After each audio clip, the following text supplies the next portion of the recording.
Hi, இன்னைக்கு நம்ம என்ன பார்க்க போகிறோம்னா ரயில்வேஸில் என்டிபிசியில் நமக்கு நோட்டிஃபிகேஷன் விட்டுருக்காங்க கிராஜுவேட் லெவலு. அதை பற்றி இன்றைக்கி டீட்டெயில்டாக பார்க்கலாங்க. ஆன்லைன் அப்ளிகேஷன் எப்போ ஸ்டார்ட் ஆகுது அப்படின்னா October 21 ஸ்டார்ட் ஆகுதுங்க. எப்போ ஃபினிஷ் ஆகுது, க்ளோசிங் டேட் என்ன அப்படின்னா November 28 நைட்டு 12 o'clock முன்னாடி நம்ம க்ளோஸ் பண்ணிடணுங்க. ஃபீஸ் பே பண்ணுறதுக்கு 2 days எக்ஸ்ட்ரா இருக்குங்க. 22 நவம்பர் வரைக்கும் டைம் இருக்குது. அதே மாதிரி அப்புறம் இன்கேஸ் ஏதாவது நம்ம எடிட் பண்ணணும் அப்படின்னா November 23 December 2 வரைக்கும் கொடுத்துருக்காங்க. அப்புறம் December 3 7 வரைக்கும் என்னங்கன்னா, இன்கேஸ் நம்ம ஃபிசிக்கலி சேலஞ்சாக இருக்கிறாங்க, அவங்களுக்கு ஸ்க்ரைப் வேணும் அப்படின்னா ஸ்க்ரைபையும் வந்து நம்ம அப்ளிகேஷன் போர்ட்டலில் அவங்களோட டீட்டெயில்ஸையும் நம்ம ரெஜிஸ்டர் பண்ணணுங்க. அதுக்கான டேட் வந்து December 3 7 வரைக்குங்க. இந்த எக்ஸாம் வந்துங்க 6 போஸ்ட்டுக்காக நடக்குது. அது 6 போஸ்ட் என்னங்கிற டீட்டெயில்ஸ் கொடுத்துருக்காங்க. டோட்டலாக வந்து இது எல்லாத்துக்குமான வேக்கன்சி வந்து 5008 வேக்கன்சிங்க. Overall India. நீங்கள் ஆர்ஆர்பி ரயில்வே ஜோன் வந்து எந்த ஜோனுக்கு வேணாலும் அப்ளை பண்ணிக்கலாம். ஜோன் வைஸ் வேக்கன்சி இருக்குது. இது வந்து ஓவரால் வேக்கன்சி. அதனுடைய ஒவ்வொரு போஸ்ட்டுக்கு உண்டான பே லெவல் என்ன, இனிஷியல் பே என்ன, மெடிக்கல் ஸ்டாண்டர்ட் என்ன, ஏஜ் லிமிட் என்ன, வேக்கன்சி என்னன்னு எல்லாம் ஸ்ப்ளிட் பண்ணி கொடுத்துருக்குறாங்க. இந்த மெடிக்கல் ஸ்டாண்டர்ட் கண்டிப்பாக இருக்கணும். அதில் A2 B2 C2 3 கேட்டகரி இருக்குங்க. அது என்னன்னு நெக்ஸ்ட்டு சொல்கிறேன். அந்த இதில் எலிஜிபிளாக இருக்கிறவங்க அந்த போஸ்ட் அது எலிஜிபிளாக இருந்தால் தான் அந்த போஸ்ட் அப்ளை பண்ண முடியும். என்னன்னாங்க, அந்த ஃபிசிக்கலி சேலஞ்சு இருப்பாங்கல்லங்க, அவங்களுக்கான இதுங்க. அவங்களோட அந்த மெடிக்கல் ஸ்டாண்டர்ட் அந்த ஸ்டாண்டர்ட் இருந்ததுன்னா இந்த போஸ்ட்டு அப்படிங்கிற மாதிரி ஒரு டீட்டெயில்டு எக்ஸ்ப்ளனேஷன் கொடுத்துருக்காங்க. அது என்னென்னு அடுத்து நம்ம பார்க்கலாங்க. அந்த மெடிக்கல் ஸ்டாண்டர்ட் இருந்தாலுங்க போஸ்ட் வைஸ் உங்களுக்கு வந்து இந்த எலிஜிபிலிட்டி க்ரைட்டீரியாலாம் இருக்கணும் அப்படின்னு சொல்லி போஸ்ட் வைஸ் வந்து கொடுத்துருக்குறாங்க. அது என்னன்னு கொஞ்சம் டீட்டெயில்டாக பார்த்துக்கோங்க.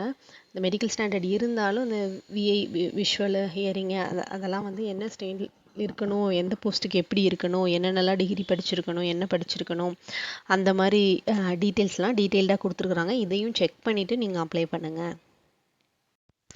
அந்த மெடிக்கல் ஸ்டாண்டர்ட் என்ன அப்படின்னு A2 B2 C2 கொடுத்துருக்காங்களங்க. இதில் இருக்கக்கூடிய இந்த பேராமீட்டர்ஸில் இந்த ஸ்டாண்டர்டில் இருக்கணும் அப்படிங்கிறதான் அவங்களோட எலிஜிபிலிட்டியாக வச்சுருக்காங்க. நீங்கள் இதை மட்டும் செக் பண்ணிவிட்டு எந்த இதுக்குள்ளே நீங்கள் வர்றீங்கன்னு பார்த்துட்டு அதுக்கு தகுந்த போஸ்ட்டுக்கு வந்து நீங்கள் எலிஜிபிளாக இருப்பீங்க. இந்த எக்ஸாமுக்கான ஏஜ் லிமிட் என்னன்னு டீட்டெயில்டாக கொடுத்துருக்குறாங்க. 18 to 33 வரைக்கும் இருக்கலாம். அப்பர் ஏஜ் லிமிட் என்ன அப்படிங்கிறத பார்த்துக்கோங்க. ஏன்னா economically weaker section, OBC category, SC STக்கெல்லாம் ரிலாக்ஸேஷன் இருக்கும் இல்லைங்க, அதையும் பார்த்துக்கணும். இது வந்து கம்யூனிட்டி வைஸ் இந்த ஏஜ் லிமிட் கொடுத்துருக்குறாங்கங்க. எக்ஸ் சர்வீஸ்மேன்ஸு, விடோஸ் இவங்களுக்கெல்லாம் வந்து தனித்தனியாக ஏஜ் லிமிட் இருக்குங்க. அது என்னன்னு கொஞ்சம் டீட்டெயில்டாக செக் பண்ணிக்கோங்க. செக் பண்ணிவிட்டு அப்ளை பண்ணுங்கள். அடுத்து எக்ஸாமினேஷன் ஃபீஸுங்க. Female candidate, SC ST, ex serviceman, transgender, economically backward கிளாஸில் இருக்கவங்க, வீக்கர் செக்ஷனில் இருக்கவங்க, இவங்க எல்லாத்துக்குமே 250 எக்ஸாம் ஃபீஸுங்க. அந்த எக்ஸாம் ஃபீஸுமே refundable. First stage of exam நீங்கள் கிளியர் இல்லை அட்டன் பண்ணிட்டீங்கனாலே உங்களுக்கு அந்த அமௌண்ட் வந்து ரீஃபண்ட் ஆயிரும். மற்ற கேண்டிடேட்ஸ்க்கு, அதர் மெயில் கேண்டிடேட்ஸ்க்கு, மற்ற கேண்டிடேட்ஸ்க்கு எல்லாருமே 500 ஃபீஸுங்க. ஆனால் ஃபீஸ் பே பண்ணிங்க அதே மாதிரி தான். ஃபஸ்ட்டு ஸ்டேஜ் ஆஃப் எக்ஸாம் நீங்கள் அட்டன் பண்ணிட்டீங்கனாலே உங்களுக்கு 400 ரீஃபண்ட் ஆயிருங்க. ஆக்சுவலாக மற்ற கேண்டிடேட்ஸ்க்குலாம் 100 rupees fees. Female candidate, SC ST candidates, ex servicemens இவங்களுக்குலாம் 250 ரீஃபண்டபிள்ங்கிறனால அவங்களுக்கு ஃபீஸ் இல்லை. பட் நீங்கள் கண்டிப்பாக ஃபஸ்ட் ஸ்டேஜ் எக்ஸாம் எழுதுனா மட்டும்தான் அது உங்களுக்கு ரீஃபண்ட் ஆகும், இல்லைன்னா ஆகாது. அடுத்து எங்கே அப்ளை பண்ணலான்னு பார்க்கலாங்க. நிறையா ஆர்ஆர்பி ஜோன் வந்து நிறையா இருக்குங்க. இதில் நம்ம தமிழ்நாடுன்னு எடுத்துக்கிட்டோம்னா சென்னை ஜோனில் தான் அப்ளை பண்ணுவோம். அப்படி கிடையாதுங்க, எந்த நீங்கள் ஜோனில் வேணாலும் அப்ளை பண்ணலாம். சென்னை ஜோனில் அப்ளை பண்ணிங்கன்னா தமிழ்நாட்டிலேயே உங்களுக்கு போஸ்டிங் கிடைக்கிறதுக்கு சான்சஸ் இருக்குது.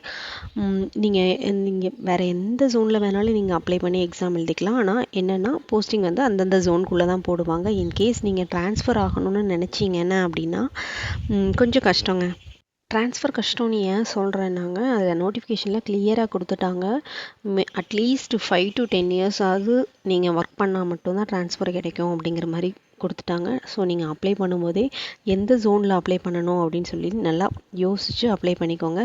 அதுக்கப்புறம் ஒன்ஸ் நீங்கள் அப்ளை பண்ணி முடிச்சிட்டிங்க அப்படின்னா அதை எக்காரணத்தை கொண்டு அதை மாற்ற முடியாது. அதனால் யோசித்து அப்ளை பண்ணுங்கள். நான் இப்போ சென்னை ஜோனோட வேக்கன்சி டீட்டெயில்ஸ் மட்டும் காட்டுறேங்க. எல்லா ஜோனுக்கு ஜோன் வைஸ் வேக்கன்சி வந்து நோட்டிஃபிகேஷனில் விட்டுருக்காங்க. டீட்டெயில்டாக செக் பண்ணிக்கோங்க. இது சென்னையோட வேக்கன்சி லிஸ்ட்.